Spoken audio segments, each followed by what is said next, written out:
বড় একটি সুখবর পেল ইমরুল কায়েস। একটানা ২ বছর পর ফিরবেন ক্রিকেটে।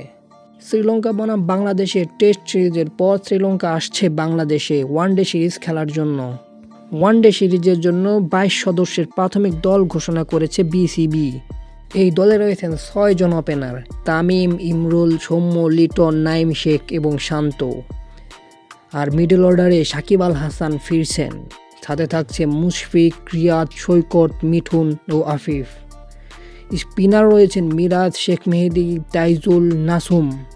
আর পেসার থাকছে মুস্তাফিজ, রুবেল, তাসকিন, সাইফুদ্দিন, শরীফুল এবং হাসান। সব কিছু ঠিক থাকলে শ্রীলঙ্কার বিপক্ষে হোম সিরিজের প্রস্তুতি শুরু হবে ৭ মে।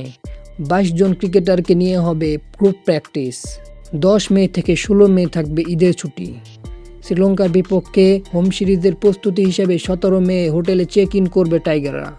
প্রস্তুতি ম্যাচ হবে ২২ মে, ভেন্যু বিকেএসপি ৪ নম্বর মাঠ।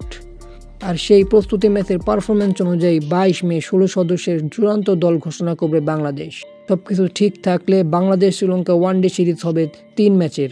২৩ মে হবে প্রথম ওয়ানডে, ২৫ মে হবে তৃতীয় ওয়ানডে এবং ২৭ মে হবে তৃতীয় ওয়ানডে।